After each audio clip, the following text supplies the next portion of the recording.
everyone, welcome to another episode of Tea Talk with Goodness Usman, your number one real estate talk show in Africa. And that's thanks to each and every one of you who keep showing up every Sunday 4 p.m. when we upload a new episode. Like I love to say, you, yes, you all are the real MVP. Ladies and gentlemen, welcome especially to another segment of our Ask a Lawyer. Now, today's own is not just about asking a lawyer. We're not going to only ask a lawyer, we're going to also ask an architect. Do you guys get it now? That's why you see that I have very lovely two Yoruba demons sitting by my right and by my left. Let me tell you guys what I feel like before we started rolling. I feel like, when Jesus was nailed on the cross, he had one ear, anyway, that's what comes to mind. It won't be no. So welcome. And you might be wondering what's happening today. Well, what you need to do is to get ready to do what? Ladies and gentlemen, watch the show till the very end. If this is the very first time of coming across the show, yes, TikTok with Goodness Usman, and when I say welcome to the family, do us a favor, go right away and subscribe to this YouTube channel, and most importantly, turn on your notification button. All right, let's get right into the show today. Now, before I introduce my well-looking Yoruba demons, I'm gonna ask that we observe our usual ritual. Now, you might be wondering, what do you mean by the ritual? Well, you see, we have our cup of teas right here. There is no tea talk with Goodness Usman without us sipping a tea. So I ask you at home, wherever you are watching us from, Canada, US, Dubai, Asia, anywhere in the world that you are watching us from, please grab yourself a cup of tea like us, maybe a cup of coffee like my man right here, or maybe you like a glass of water or a glass of freshly squeezed juice, or maybe a glass of cold cheese zobo. She gets here. That one also works as well. Relax and enjoying the conversation, because this one we're doing today, hey, is as they hot. That's. Anyways, ladies and gentlemen, there's no lady other than me here. My gentlemen, can we observe our rituals? Thank you. Thank you. Okay. Ooh.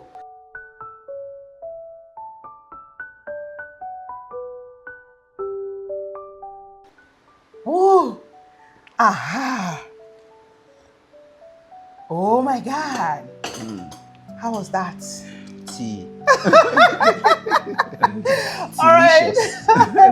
Like I said, you have already seen them anyway. I have one lovely Yoruba demon by my right and another one by my left. Oh my God, blessed am I among men. So please go ahead and introduce yourself to people at home. My name is Architect Yemi Walls, and I've been a practicing architect for the past 6 years, and I'm excited to be on the show. Yeah, welcome. Yay! Well, like Yoruba will say, Odu ni won. Are you now an Odu? Where Ejeka sobe. Odu ni won when share him for I cannot interpret that in English. English. So please go ahead. My name is Barrister Emmanuel Ajayi, your property lawyer. Thank you. So ladies and gentlemen, you see right here, I have an architect, a practicing architect, and of course, our property lawyer. Now let's get right into today's conversation. Ladies and gentlemen, we're gonna be shaking some table today. They are gonna be shaking some table. It's not me. So when you are gonna be angry, throw it here, and exempt me. I'm a child of God. Ladies and gentlemen, let's get right into the topic of the day as it is getting very, very hot. Now, we're here to discuss the current demolition that is happening in Lagos. Now, particularly Ikota Lekki, Lagos. You guys have seen the videos. I've talked about it in the previous episode, but I felt like today I do not want to address this issue only from my own perspective. It would be nice for us to have our property lawyer weigh in on this, and then our amazing expert, an architect, talk about this. So I'm going to be asking them questions, and then let's just get right into it. Now, before we go right into it, I want to remind you guys to please send in your questions, just in case I'm not asking the question that you have in your mind, or that you have in your mind, or that you have in your mind. Please put your question in the comment section so that I can drag this man back here, and we can just deal with it right away. Remember, these views are our views, Yes, these views are our views from a professional angle, and you have your right to disagree. But when you are not a property lawyer, you are not a professional architect, and you are disagreeing, please, okay? But if you are an architect and you are a professional lawyer and you want to disagree, we want to hear you as well, because they are up to the challenge. You can challenge their intellectual thinking, and of course, we can come back here for a phase 2. But right now, we're going to get into the question. So straight into the question. My very first question goes to you, our property lawyer. Please explain to us, what are the legal grounds for the demolition of properties in Lagos generally? We're not going to restrict it to Ikota, okay, but of course, we know that we're focusing on the one that just recently happened and is still ongoing. Okay, to answer that question, I think we have to dive into the true ownership of the land itself, okay, because before any demolition will happen, it happens on the land. So by the virtue of the Land Use Act 1978, all of the land belongs to the government as a custodian, as a trustee for the whole people. So the government have the right to give the land. They give you the land, and they also have the right to revoke the land from you. So sometimes when government revoke land is when we see cases of demolition, revocation, and likes of it. So our legal background for any demolition that could happen starts from the Land Use Act 1978, and that is where government will have their background before they can say the demolish. Oh wow. Okay, so those are the legal grounds. So what about, are you saying that demolition only happens when there's a revocation? Yeah, well, basically it will happen when there is non-compliance to. For instance, let's go deep in the section. Okay. Section 28 of this same Land Use Act, okay, give the government to grant ownership of land. Yeah. They give you residue for sometimes 99 years and thereabouts. And that same section also give them the right, to revocate the land on 2 grounds, basically. So if government is like demolishing any property and it's not justifiable under these 2 grounds, then any aggrieved party, they have every right by default, to challenge that in court. Okay. And to the best of my knowledge, I know they are going to win. So these grounds are like, one, if the subject matter is as a result of maybe overriding public interest. Let's say, okay, the whole of Ikota, there is no hospital, there are places that they should have some kind of roads, and they want to get that done. This is above whatever personal interest anybody could have, even if they give you an approved document in respect of that property. Once it is a matter of overriding public interest, under due process, government can demolish. Okay.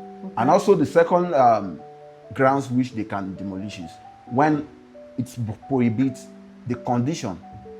When government give you a CFO, they are like provisions. They state we are giving you this place for 99 years. We are giving you this place to build, industrial. Sometimes they talk about the zone. Sometimes they come out with, so many agreements they want you to conform with. So when there are breaches in those conditions stated in the CFO, government can come. But because the act or the law has tools the government to be able to do this, they must follow due process. There are due process that the law also states that if there will be demolition, you must follow as government. You must follow all this due process. And when that is not followed, any property owner or aggrieved party can challenge that. So what this is saying in essence is that as much as the government is our demigod in a way, that the Almighty in a way, we can also challenge them if they are not following their own parts. Yeah, Right? if whatever they are demolishing is not, it's not in conformity with like the due process. You understand? Okay. You can We challenge can it. challenge it. Okay. All right. Thank you for giving a background into that. So this way, we all have a clear understanding on, the basis of how these things works. Now, I have specific questions for you. But do you have anything to say to that before I give you your specific questions? Yeah, so now that is from the lawyer's perspective. Okay. Now there are other reasons why the houses can be demolished, but I think he was talking about the revocation of land. So I don't have the grounds to talk about Of the course. revocation of land, but talking about why the government can demolish, I can list like 7 reasons why the government can demolish. Okay. So number 1 is if you are building close to the water body, there's a certain setback that you are meant to leave. So for people who are building, by water body, maybe you bought a property that is by the beachfront or something, there is meant to be like a certain setback that you're meant to leave. Now, setback means the distance between yeah. the water body and your I own know. house. But you see, if you are buying a property or you're buying land and the people who are selling the land to you have not done their due diligence to ensure that this property or this land is not within the encroachment of where I should not build, then you as the owner or you as the buyer should, go and do that due diligence to ensure that, okay, it is not within this setback. Another reason is if you build close to a power line. So, and all these things are because of safety. So, for instance, if there is high tide, let's go back to the water body. If there is high tide and then the water comes and then it disrupts your house or it destroys your house, and then it's like you are the one that will not be, safe. So the same thing with the power lines. If you build close to power lines, I think there was a demolition, or there's said to be a demolition somewhere in Banana Island because they built close to Power the line. power lines. So that is another reason. If you build close to power lines, and there are different power, should I say, outputs. So you have 11 kVA, 33 kVA, and the like. So for these different power outputs, there is a certain setback that you're meant to leave. So for some people, they just feel like, oh, okay, let me leave 6 meters, because 6 meters is the general setback away from the road. So if you do not observe the one that is for the power line that is there, your building can be demolished, or it can, the revocation of land, maybe you might be able to talk more on that. But this particular one is, okay, this is in the building code. Another reason why a building can be demolished is if, for instance, you do not observe the setback between your own building and your property line. So on either side of your building, if you are building maybe on a plot of land, so the government have permitted you to have a 3-meter setback on one side and on the other side. But you see, people say land is expensive and what am I using this space for? Now a lot of people get away with this kind of thing. But you see, I always ask myself this: if I'm at the red light, if I'm at the traffic light, and I see Danfo and Keke, they're just passing by, they're just beating the traffic light, does that give me the right or confidence to do so? The moment I say, let me join them, that's when Lasma can come and arrest you. And I cannot be saying, but look at Danfo, look at... So because some people are doing these things, does not mean that you should also do it. But I think the thing with Nigerians is, or no, let me not say Nigerians, I think the things with human beings is we have that herd mentality that once we are much doing something, can get away there is that protective cover that we can get.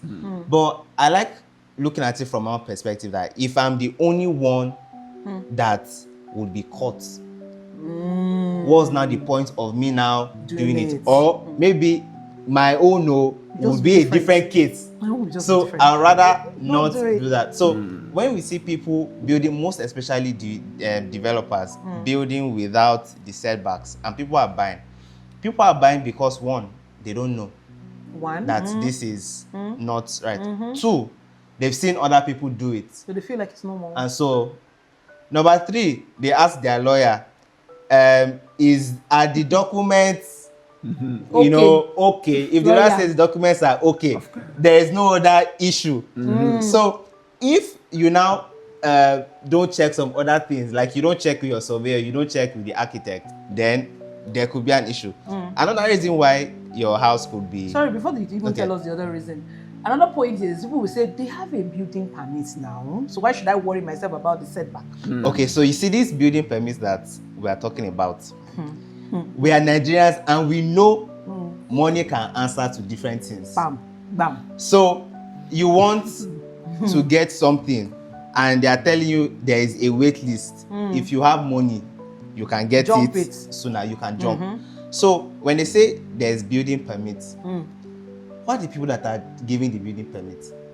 There are people like you and I who find themselves in the government office. Yeah. So it's not as if government is one person. When you say, but the government knew, you cannot hold somebody and say you are the government. Sorry, I'm going to cut you. You know why?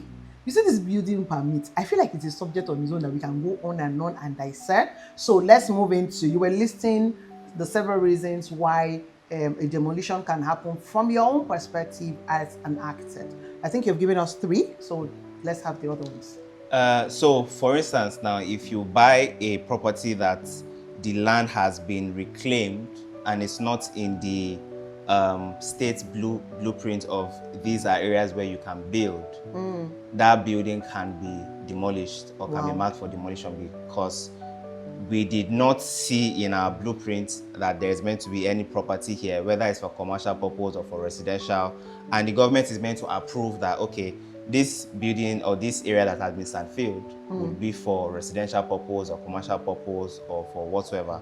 So if the government did not give rights to sandfill that, then they can demolish, and that's the importance of having a surveyor. So it's not just getting a surveyor that would survey the beacon point of your land, is also to ensure that this particular land that I want to build on, do the government know that it exists? Have they approved it for me to be able to build there? Wow. And if that is certified, then you can go on to build. If not, there'll be demolition. Thank you for that, because honestly, I think generally, we just hear surveyor, we just do that their work is to just pick up beacons and you know, check whatever. We're not even asking the question you just pointed out, that is this existing? Is this in Lagos State? Because you know, I always say that Lagos State is too big enough for anybody to think that they don't have a blueprint. Lagos State has a plan.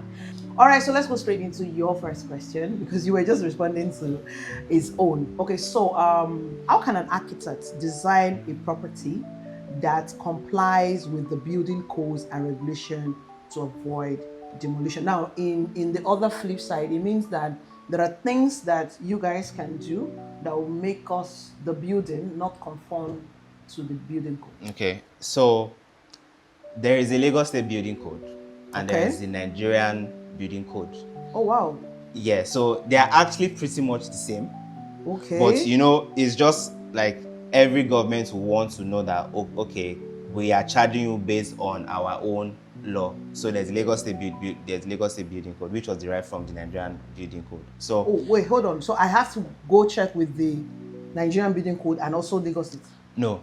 The thing is that I, as an architect, I should be able to arm myself with that information. Okay. So once your architect has that information, he is guided by these are the standards for what you can build and what you cannot build. Okay. And so what we can do as architects is to ensure that we follow that guideline, because the guideline is already there. Okay.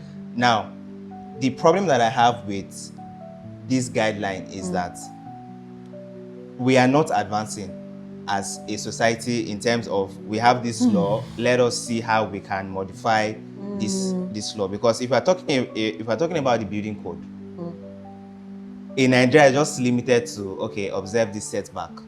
Okay. This should be the size of the room. Okay. This room should have windows here and there. But you see, in developed countries, they go as far as letting you know the color that you can paint your building. Okay. So I was watching a program one day, and an architect was talking about how he designed his house, how he and his wife wanted to have the exterior paneling to be color black, but the permit authority said no, it has to be white. And the reason for this is it also impacts the environment. Like the kind of material that you use to finish also impacts the environment. Like for instance, there are some areas where if you use reflective glass, it can affect your neighbors because the sun is reflecting into their own house. But in Nigeria, we just say, okay, did they meet the building area minimum that they should put on this land? Did they meet the setbacks? Are there windows here and there? So I feel we should be able to go further than, like, if we advance more on what they're asking us to do, then maybe we can have some kickbacks. Like for instance, instead of the government asking us to, you know, have the 3 meter set back because of ventilation and some other things, they can say, okay, if you don't have 3 meter setback, if you have it less, don't use block. Use this material that would improve the thermal condition of the space. So that's that kind of thing. Yeah. Okay, I like that. So I mean, this is a call on the government to become more revisit these things, right? The setbacks. Okay, so I believe you guys have heard that. I mean, so it means that. Wait, what this means is that when we don't follow these basic codes of one room has to have 2 windows, or the window is supposed to be placed like this, is that enough reason for Lagos State government to demolish the house? Okay, so I think he would be able to answer this question after I state my point. The reason why I say this is, you know, there is an agreement between you and the government that, okay, I want to build my house based on, I have read your laws and I'm abiding by your laws. And the architect that is doing the design too is like, okay, I know the laws and I'm doing this. So if the government wants to say, if we look at this building code and we see any X that you did not abide by X, if we say we want to fine you or do something against you, hope you will not complain. I think maybe the government can do that, but I think it might be very wicked for them to do so. So I don't know if, according to the law, the government can say, okay, because these 2 rooms don't have the number of windows that they should have, we would fine you. That I don't know. But I know that there are provisions in the building code that say you should do this, you should not do this. This is the standard. So, but at the end of the day, I feel it's just for comfort. But the law side now, I don't know. Over to you, the law. Yeah, basically, for demolition, like I mentioned, it must satisfy 2 grounds. The case must be something affecting, you know, the general public. Okay. It must be at the interest of everybody. If what the paper they've given you, you know, there are conditions set that, okay, because you are occupying this portion of place, you must do this, you must do that. So if it is not in that way, government, they have the right to demolish. So, but there are grounds. Okay. The law also provides for grounds. Yeah, you said so. You know, and also that it must be done under due process. There are due process to it, but I feel we'll still get to that. Okay, yeah, we're going to get to that. Now, I want to ask a very serious basketball question because this is not getting very heated up. Yes, Ben, you guys are, you see them, they are going very professional. I'm going to be asking you professional, but I'm going to pause what I have here, ask the question in my mind. Please, Oga lawyer, Ogbonge architect, who is to be blamed when there is a demolition? Is he government? Is he investor? Or is he lawyer? Is he architect? Is he realtor? Who is to be blamed? Oh yeah, over to you. Okay, when it comes to the issue of awarding blame, well, I feel we'll still have to, you know, trace it down to who's the faulty. Okay. You understand? But and the general perspective, I believe whosoever is coming to buy a property, those are I consider them as the people with the highest interest to be protected. True. So you know, you are under, you know, the onus lies on you to make sure you put things in check. What the government requires or demands of anybody wanting to own property is clear. Okay. By the virtue of the provision of the law, which The Land Use Act is one of it. Okay. And I feel at this point, for any investors or anybody who wants to deal with property, you should familiarize yourself with the provision in the Land Use Act, because it's going to help. Thank you. So, to the blame part, we will trace it down to the default part. Who is defaulting? Like I said earlier, if government is going to demolish, they have due process they will follow. And I promise you, no government will come for you do the diligence without following the due process through their MDS. Okay. Because when we say government, it's not like it's a particular entity. Government is represented through the ministry, through the department and the agencies. True. So if there will be anything against you, they will come through these agencies. And I believe, as far as Lagos State is concerned, they do everything according to, Now, before I allow you to answer that from your own perspective, you have given me a right to ask you. Because indirectly now, I know we are blaming, but no problem. Because I will leave it in the comment section for them to answer you. But please, I am an investor. He's an investor. We have contacted a property lawyer. Like initially when you were speaking earlier, you said, I've done my own part as an expert, and then I'm giving it to the lawyer. The lawyer does his part, which you cannot do. I cannot do even as a realtor. Now the lawyer say, I have done my checks with the Land Use Act, You say there's a go ahead, even when I am not following the code of 3 meters, or the developer in this case. Now let's concentrate on developers. Okay. The developer in this case did not follow the code of 3 meter setback, 6 meter, high tension, blah, blah, blah. And then there is a lawyer, a property lawyer, who has given the investor the go-ahead. Please, who is now to be blamed?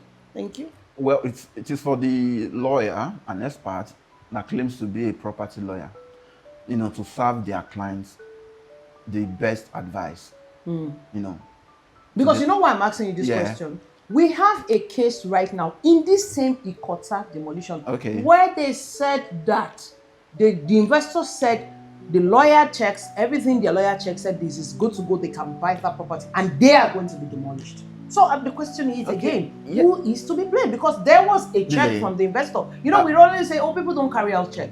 This case, this investor carried out the normal process, has done the check, but then there's still a demolition. Yeah, like I mentioned, under professional ethics, every lawyer are bound with the duty to make sure they deliver, expertise, legal opinion, and service to their clients. So, and I will lay emphasis on property lawyer. You understand? We have lawyers, we have a whole lot, we have the in-house, we have those in oil and gas. So, if you are not a property lawyer, you are not one.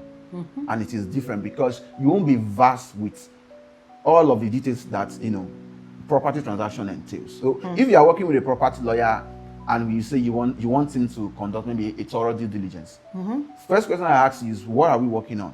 If it's the land, the basics or the structure for due diligence on that is different.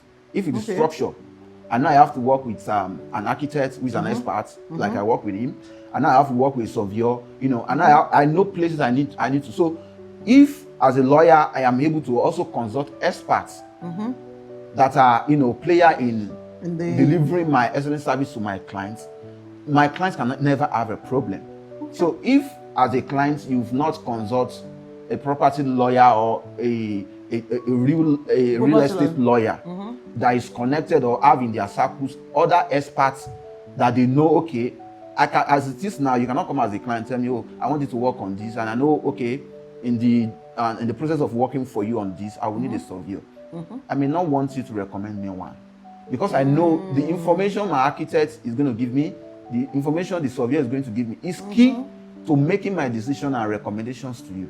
So I have to work with people that I know are so proactive. They are also into day-to-day activities. They are in conformity. They are, they follow up with what the law. Because it's not, things may be happening 10 years ago. And maybe after a government or, decision, they tell you this is how we want this to be. So you need someone who is, engaging themselves with all of these things to be able to guide you properly. Right? Now I understand. I think we have our answer. This is a case of a misdiagnosis sometimes.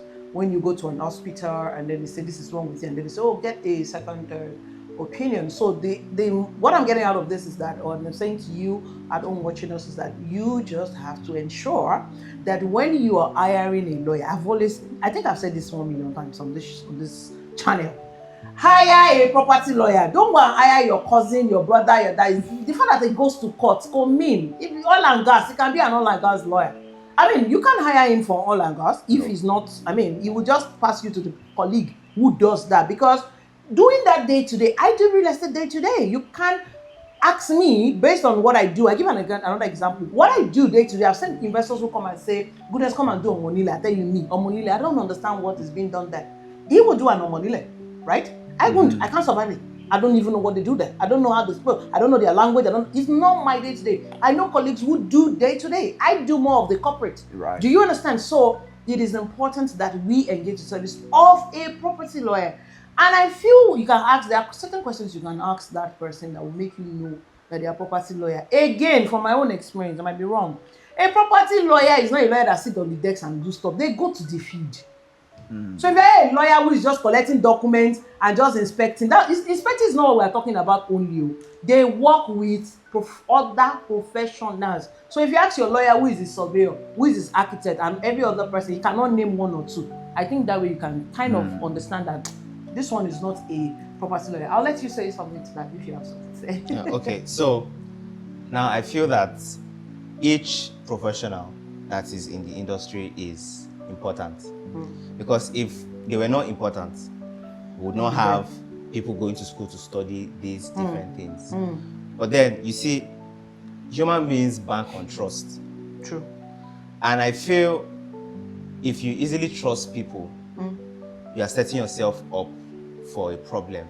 Because you would assume this person that I'm trusting must have been able to do due diligence all along this line.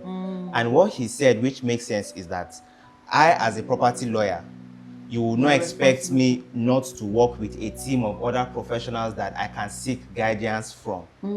So if you are meeting a property lawyer as an investor or as somebody who wants to build, ensure that the property lawyer has ties with an architect who understands the law also and the building code, so that they could check each other. Have in mind that they also have a surveyor who understands the law, so that they can give each other check. Have a structural engineer or all the engineers that are involved in the industry, so that they could give each other check. So that by the time you say, my lawyer has done check, it is my lawyer has done beyond a lawyer's exactly. job. When you say my architect has done due diligence, it's because the team of people that he's working with, they have also done their own due diligence. So it is not that you're banking on what one professional is saying. You're banking on the fact that they are interconnected. And if you transact a business that way with professionals who are connected that way, there is no way you should fall victim because person A can raise a flag that person B did not see. Damn. And at the end of the day, if all of you come to the table and then you say, these are the pros, these are the cons, you as the investor will now say, based on all these findings, I choose to move forward to this. Decline. But you see, the problem with this is, it's going to cost money now. Would you say you're getting a property lawyer and you will not pay the property lawyer? An architect is involved, you will not pay the architect. That's the thing. So the problem is that people feel that all this money spent is not too much for. But I want people to remember something. So many years ago, I mean, as the world keeps on growing, we know that population is increasing. Yes. So definitely, many years back, the amount of people that were buying land, building, is not as much as people that are doing things now. Yes. And back then, because there is enough land to go around, within everyone, nobody is trying to cut anything. You just have your land, you build, everybody is doing prima. But now that the population is going high, even the investors themselves are telling you that this land is too expensive. Can you try and fit in? And if it is not according to the law, let them know this thing you want to do. It's not according to the law. I, as a professional in this field, I don't know what the ramification is, but me, I'm telling you, we should not do it. But if you feel you want to do it, you can go ahead, but I would not have any issue in future. So that's what I have to add. That is so deep and some level of wisdom. You can, this is rich. I feel like this is a master class from professionals, just saying it the way it is. And I love the energy. I love how you guys are not, mixing words. You're just giving it out there. And that's what we stand for in Nigeria Realty 24/7. Thank you so much. All right. So I have a question back to you. What role does, I feel like I should ask that to you, but you're going to get to it anyway. Okay. What is the role of an urban planning in all this that we've been talking since morning? Because we're talking about demolition, we've talked about who is at fault here. I know we've not addressed if governments, what's the role of government? I gotta come back to the government. They are your guy, I'm gonna get there. But I want to ask, people hear urban planning. I feel like they don't even understand what urban planning is. So can you, let us know or educate us, what is the role of urban planning in either preventing demolition or causing or aiding and abetting, like our Ogbonge lawyer we always use? Let me borrow from their English. How? What's their role? Okay, so urban planning gives sanity to the society. Because if there was no urban planning, school will be here, church is here, and then you have house that is in the middle of the school and church. But you see, I believe that every state already has. Okay, no, let me not assume that because we're in a country where there's anyhowness. Yeah. So, right, the urban planning should be in check to ensure that, okay, you want to build X here. This is not part of the planning that we have for this purpose. And so you cannot build this here. And I think if the urban planning sector in Nigeria was doing its job the way that they're meant to do it, you will not be seeing people coming to social media to complain that this church has been disturbing me since this thing. They've been having 3-day fast and night vigil, and this one, their noise is disturbing me. There's this club that recently opened next to my house. Urban planning is what is meant to ensure that these things are not here. Filling station gets burnt, there's a house that is next to it. Urban planning is what is meant to prevent. But you see, if we have a working Nigeria, there are so many businesses that should not be where they are. But you see, the problem is, when we say government is demolition, it is one person in that office that chooses to stand for what is right. And because the person is doing something that is right, it's not affecting all the things that people have done in the past that they felt we are in good hands. So urban planning from the get-go, which is where the surveyor comes in to ensure that, okay, I have checked that this your land, it conforms with the urban planning of the state. So it is your surveyor that is meant to help you ensure that whatsoever you are doing, it is in line with this thing. But you see, if we now go back to, then how do people get these permits? The question still lies with, you wanted something, you bought a land. You see, the way Nigerians do, they buy the land first before they say, this is now what I want to use the land for. So by the time you bought land, millions of naira, who will refund money if you go and do the checks and then they say that, okay, what you want to build here, you cannot build this. Money has entered somebody's pocket. He has used this to do this, and you now say, I just did my checks, and it's not. So the thing is that the first thing that should be done is checks should be done. But people feel like, I will now waste money for this thing. Let me buy this. When I buy this thing, and then I will now. So all these filling stations that I see that are close to neighboring houses are not meant to be there. Houses on every churches on every street shouldn't be there. Even within an estate now shouldn't be there. But you see, when we say they have approval, yes, we have me that I'm working in this office, I have certified that you can build here without any issue, because nobody higher up is looking at this kind of problem. But you see, if I ask you this question, before Commissioner Tokumbo Wahab came in, Yeah. how many demolitions happened in Ikota? No. So, can we now point finger and say that the commissioner who came before him was not doing his job There be well? several others. We're not doing their job well. Well, So, this just goes to show you that if the government should wake up one day and say, okay, people have been abusing us too much, they've insulted us, I want to take a stand for what is right and say, okay, let's now look at the urban law well. Okay, you, filling station, move. you are not meant to be here. Move. Even the people who have been getting fuel easily by saying that they're not traveling far, they'll be like, complain now, we are not They make complaining. videos Why is online and begin to say The Exactly. government is wicked. Right. They're inconveniencing Exactly. where were they when they were building? Exactly. So you see, the thing is that there are some people who are already in the government office that, because they know that governments themselves, the higher up people would not do certain checks. And even if they say, okay, I am the head of this this ministry, go out and go and do checks, I will be believing what my subordinate comes to report to me. So if my subordinate goes out and finds somebody that will put something in his hand and say, just look away, everybody's trying to survive.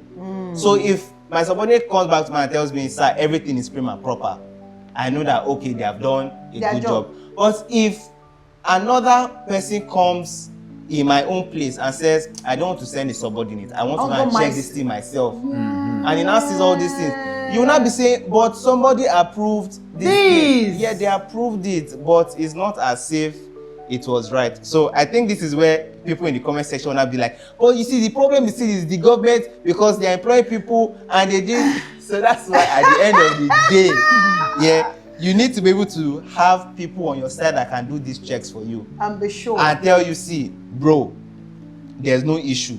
Now, my question is, and honestly, I don't think this has, we are just putting government into this, but I feel like even private sectors, even these developers, you'll find out that they hire people for a job that they believe they are capable of doing, but they don't do it. What is the solution to this? Because if I am a subordinate to the previous, I mean, the onus is on the commissioner to aid people, right? And make sure that his people do the right thing. But then the commissioner cannot be the one going into the field. His subordinates and all of that are going into the field. Now we see Commissioner Tokumbo going into the field and doing his own, I don't know, we all have different ways between the point. My question is, why is it so difficult that you are hired for a job and you don't do the job? I think it's a societal problem. So there was a video that I watched one day that somebody, what's the name of this guy? Bond. So Bond is this guy that talks about real estate and is always on the side of the developers. Yeah. So he said some people are asking, why is Lagos dirty and why is Japan clean? And so he played a video and he said, in Japan they have this societal sense of, I should be my neighbor's keeper. So being my neighbor's keeper, I'm not going to dirty this place that will inconvenience my neighbor. But in Nigeria, we are more like, as far as I am not affected, no problem, let me do my own thing. So it has eaten deep within the society that we are not our brother's keepers, and it's just something that, let me just do what I can do and survive for the moment. And survive. So I'm not necessarily giving my best. Just let me just do. And because so many people have been doing these things before you and nothing happened to them, just like, let me just continue this. And so it is quite unfortunate that you cannot save the bad eggs from the good eggs. You just say, okay, this person has done this, and you trust. Earlier I said, if you trust too much, it can also be a problem. Because of the kind of society we are in. Because if I live in Singapore, I'm going to use Singapore as an example, where I've been recently, that it is a crime to chew gum anywhere. Wow. Yes, darling. You know how it is a culture, you just want to put gum in your mouth so that you have it. It is a crime. If you're caught, you will pay $500. Wow. Yes. You see, for you, it's, I literally was like, if you're caught, do you you know why? Do you know why they came about that law? Does something come to you? Does something come to your mind? Maybe for cleanliness or something. Littering. If you and I are chewing gum now, this was a meeting office. Do you know where we're going to put? We're going to put it here. So if you go to my church and go to church and check back of the seats, people just litter. So they realized the only way they could curb it is to put a fine. If you're caught chewing it on there, we don't even care if you're littering it properly. If you're going to dispose it properly or not, we don't want to get to that point. We're just going to say, you know what, pay the fine. So let me ask you this question. How did you know that there was a law against that? Thank you. So my tour guide saw me. She came to speak us at the hotel, and just so I was put in the car, she was like, don't do that. You're going to be arrested. And guess what? Every other person around were already chewing the gum. Okay, so she educated us immediately. We're strangers. So their job, and that's one of the things I noticed about them. They educate us immediately about the laws and everything that guides us. There are places you cannot, your phone must not ring too loud. You can't, like you said, in Sena society, we're thinking about the next person. But I'm sorry, it's unfortunate. The typical Nigerian is not thinking about the next person. They don't give a hoot about the next person, even their family member. They think they do, but they don't. So that's how we got to know. And honestly, I left Singapore several weeks ago. I can't remember. Coming back to Nigeria, I'm not sure you come. Should I give you one gum? No, please, thank you. I don't want to. It just psychologically just did something to me that honestly, I can't. Naturally, I would chew gum when I'm going out. I can't even find myself chewing gum because I now realize truly, after chewing the gum, what do I do? We're looking for somewhere to just we put it on the ground, and that thing is so deadly that somebody can step on it and slip and fall and die. That's right. I watched a video that it's that bad. So if they go and break it down, those are the laws. So what I'm saying is, how do we correct a society where people know that this is the right thing to be done? I'm hired for a job, for God's sake. Yeah. Why can't you do this? Let me reflect on. He said so much about that. So the truth is the original change starts from the individual level, like you mentioned. I must be conscious of how I should do things right. My neighbor must be. So, but as it is too, it still comes around the government. You understand? Because they oversee. That's your question. They oversee the citizens and do and don'ts. So if the government is unable to come with a proper structure for quality assurance, there will continually be problems. Wow. Let's say, okay, let's say Honorable Wahab is unable to say every of their team member comes with a report on a certain place. If things like that, structures like that are not in place, or people, you let people to, you enforce it to the core. We don't get to have a sane society because you don't even know what is going on there. If the rules or what you stand for as a ministry, if they are doing something against it, how do you know when to correct it? Or if your workers have gone there to buy, check all their bribes, to collide with people to buy out their way. So we continue to have defective and a lot of insanity in the community.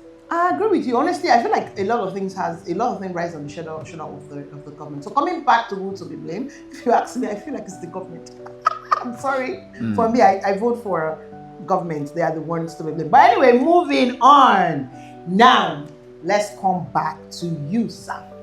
Okay. How do property owners, property owners, investors, they have a right.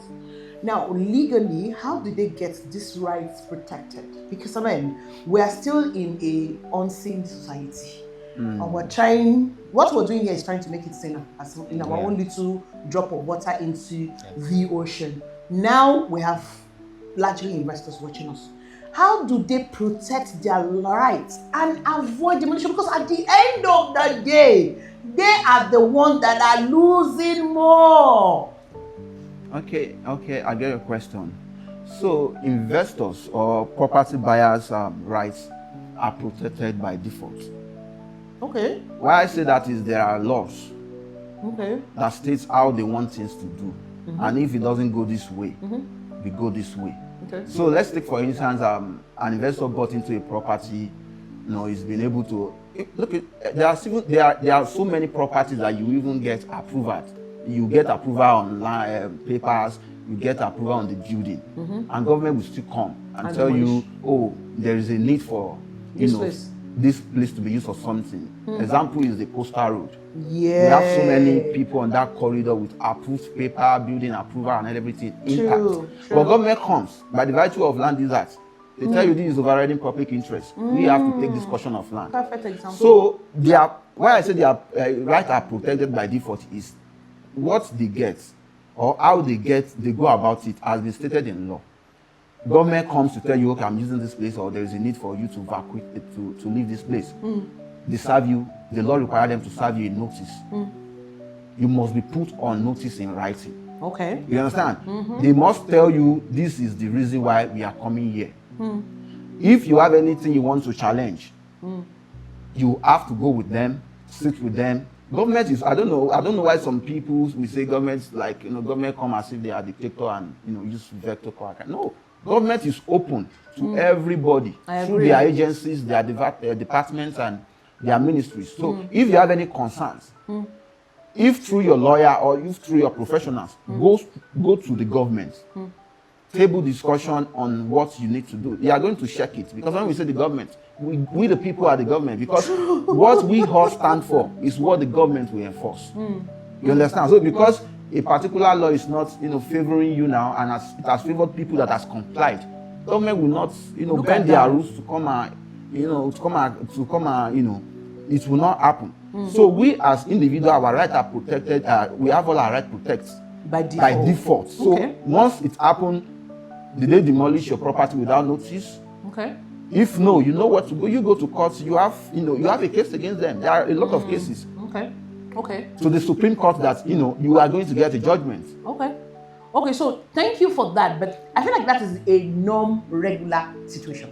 Right. Here we're not talking about the regular situation. So let's look at the irregularities. Okay. So let's look at this megamond in Ikota, megamond estate, Aura estate. Because we're just using Ikota vaguely sense. This demolition has happened in Megamond. I live in Megamond. I know where this has happened. Aura estate, more are still going to happen.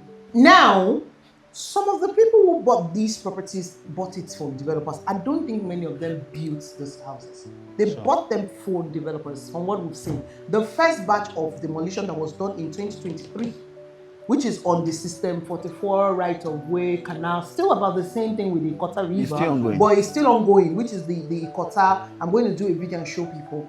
I did back then, the first demolition. It was a developer, so it was in an estate, and then they built on the canal. And they said they don't have the rights to build on the canal and all of that, all of that. These developers said, these investors, how in these cases of, I have called a lawyer, I assumed that when I engage someone and he tells me he's a property lawyer, he has done all of the checks, speaking with an architect, a surveyor, a town planner, and all of that. I believe that's why I'm paying you XYZ amount to carry out something. They have given me a report. Based on that report or diagnosis, I went ahead and purchased one. Now they have demolished my house. How is the right of that investor? Yeah, like I mentioned. Because this has nothing to do with government now. Because what you said is, let's say all of the we just have to be practical and be realistic about this discussion. Like I mentioned earlier, governments will never give anybody approval on the right of way. You understand my point? So if you bought into a property that is subject to demolition and it is being demolished, your right in the law is that you come out with your approval papers. Okay. Go to the government. Okay. It is there under section 29 of the Land Use Act. Okay. Government is going, if by any means they want to demolish or revoke their right of they want to revoke it from you, they will compensate you of every improvement. I agree on that land. Everything you have on that land. So far you have papers approved. If government said I've given you this property, you're still looking at the idea. Do you understand my question? Now hold on. No, I'm still going deeper. Okay. I'm just starting from the government. Okay. Government will not demolish your property where they approve the paper for you and not compensate you. That is okay. So you are not, and that's one. Okay. So when it now comes to the situation between you and the developer. Hey. You know, I don't know. It takes forever to be able to really dissolve that kind of, because the developer will come out to you and tell you, I took loan to be able to build this. Where do you expect me to get this from? Hey God. And this is why I say, okay, it is just you at the end. I mean, the buyer, just ensure, even though you are buying into it, ensure that all the approval paper from your developer, they are 100%, they are real. We have a lot of, in the course of practice, I've seen a lot of approvers, doctored approvers. You see stamp, you see all of these things, but when you check, you don't have all this on record. They only give you a paper because you know someone who knows someone, they are able to buy your waste. So I am saying, if you have an approved paper, government grant this paper, approved you this paper, and they demolish, you have all the rights under Section 29 Land Use Act to press charges. Okay. And you will get compensated. I feel like taking a deep breath. Okay, this is very serious, and honestly, these are people's hard-earned money, green work going down the drain, and it's some people say I'm cry baby. I cry actually when I watch Demolition. I can't help it. I just cry honestly, because I can just be in that person's shoe and imagine what they are going through. So what we are reiterating here, ladies and gentlemen, is that you cannot be too careful when you're passing away with your 1 million naira. Let alone 100 and the hundreds. Recently, you and I were in his shoe, and I remember he told me that, why isn't he his? Why isn't he his? Why isn't he his? He's partying with his money. Let him chill. And I'm like, we need that before in 24 hours. He said, sorry, there's not 24 hours. He cannot. He told me blatantly that he cannot work. And he reminded me of what we said on the show. You know me, I will say, Abi, oh Jesus. Why Yoruba? You see my Yoruba demons. Don't mind me, I like to put people on the spot, so I'm putting them on the spot. Forgive me, I didn't grow up in the Yoruba, so woman call me Leno. That's what you mean. But I'm saying in this point, but you guys just know that this is the way we work, and this is kind of our behind the scene. He told me blatantly, goodness, he cannot work in 24 hours. What do you mean? He cannot work in 24 hours. I said, okay, what about for this? I said, I'm not even sure. Trust me, it was when he was ready, it was when he was ready. Now, what we're saying is that as much as me, the salesperson, will always, of course, there are offers that have a timeline and all of that. And I like the way people say, I'll miss the timeline, no worry, I'll either pay the extra rather than, getting bumps in the future. And it's so annoying how the future can be 10 years from now. It can be 20. It can be 20. We can even all be gone. It can be our kids. Yeah. It's that bad, because whatever is happening in Ikota, I don't think it's a today thing. No. It's been there, and like you said, the fact that it is being the norm does not mean that once somebody decides to wake up and do the proper thing, where will you be caught? On the right side or on the left side? So this is what we aim to achieve, is educating and sanitizing the society in our own bid. So you're an investor, especially diasporans. Hey, John, to your loan, diasporans. Stop hiring your family member. I'm just tired of that. You just have a situation where people say, oh, my cousin is a lawyer. Oh, my friend, my spouse, friend, old school classmate. Everybody can wear. I feel terrible when I want to say that anybody can wear the badge of lawyer, which I don't think it should be, because anybody cannot wear the badge of a doctor. No. So anybody should not wear the badge of a lawyer. But what we are saying is that ensure that you're hiring the right lawyer in the right context. Like I like to make the example. If they have to do a surgery on someone, right? I was going to say they're going to do a surgery on me. But when the Yoruba Christian in me say, in Jesus' name, they would not do a surgery. Oh my God. Right. Sorry if you're not in Nigeria, you're watching. It's just a typical thing that this society have done to us. We say it can never be me in Jesus' name. Anyway, what I'm saying is, if someone is going to undergo a surgery, you cannot go and meet a general practicing physician. Your GP will not do a surgery on you. He has to be a surgeon. In fact, the surgery also determines which A heart doctor is not a regular bone doctor. Yeah. Yeah. You know, Brain doctor. or a brain doctor. It's just that same way, please. When you say, oh, I have a lawyer, what kind of lawyer do you have? Like I said, if you want to do something in oil and gas, if you reach out to Barrister Ajayi, he would refer you to his colleagues. But please don't forget also that we're in a society that is not sane, where somebody knows within themselves, which is where me I have a personal problem, and why I was asking that question. You know that you're not a property lawyer. You know that you're a general practicing, you're doing general practice of law, maybe corporate law and all of that. But because you also have found yourself in a society, in a position, like you said, they send their subordinate, and then because Nigeria is happening to them, they claim that Nigeria is happening to them. They shawakuduru, forget that somebody else is going to be at the receiving end of the shawakuduru, and you're just thinking about yourself only at that moment. This person also feel, I will just call my friend. They actually do it. I've seen situations like that. And then the guy compromised the investor, not telling the investor the truth, and say, sorry, in this regard, I'm not an expert. However, in fact, I feel like the person, if he's smart enough, can contact somebody like him and say, guy, this is what I got, but I'm not the, and then let the investor know. But people will still selfishly do that. So please, ask the right question. I'm begging you in the name of God, ask the right questions. Ladies and gentlemen, unfortunately on this note, we have to call it a wrap on this particular episode. Now, this is what I promise you guys. I still have over 10 questions to ask each of them.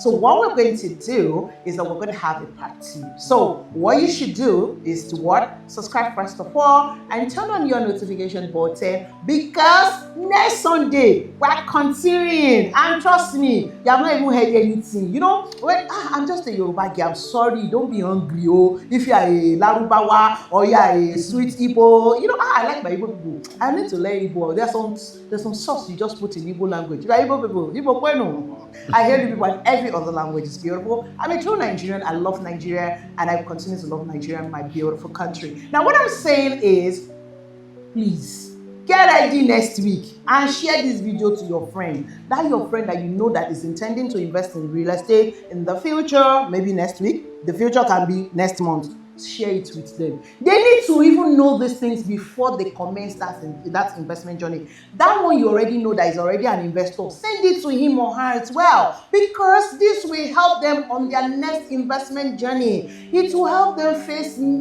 save. It will help them save millions of nairas, millions of dollars.